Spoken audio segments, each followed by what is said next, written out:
Okay, so we've configured the front end. We like the design. We like how the columns are showing our labels that we want to show.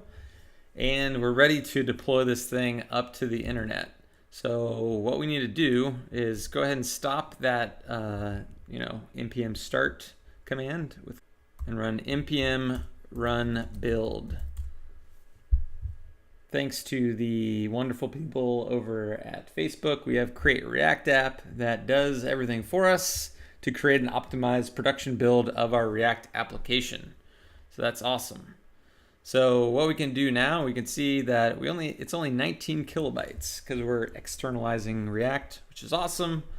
What we can see is if we go ahead and cd into the build folder, and then I'm going to just run this with a local server. You don't have to. We just want to see that everything works nicely. There we go. Yeah, so here's the standalone app. It looks good. So now what you can do is if you want to do this standalone, you can deploy this to whatever static host of your choice is. We like Netlify or surge.sh. Just for demonstrative purposes though, I'm going to toss this up on Surge because it's super fast. So nobody send me emails on that email.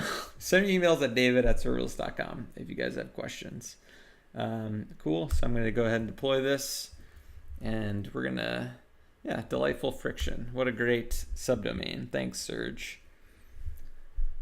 So we're going to go ahead and pipe that up, and there we go. So it's live on the internet, and there we go. So on surge.sh, here's our working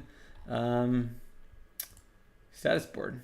So again, you can deploy this to any static host of your choice. If we go and actually look at what we just did, we just deployed this build folder that has the index.html and all of our assets, the JavaScript and what have you. So that's what npm build just gave us, this build folder. So if you want to toss that up on your server somewhere or what have you, you can go ahead and do that. So that is the standalone version. If you wanted to do that, Surge gives you like a way to mask over this subdomain. So you could do like status.yourproject.com or whatever. But cool, so that's the standalone. In the next video, I'm going to show you how to deploy this as an embeddable widget on your site. That's actually what we're using at Serverless, serverless.com/framework/status. So it's actually running within our other site, but that build is external and we can update it independently. So it's kind of cool. So I'm going to show you guys that in the next video.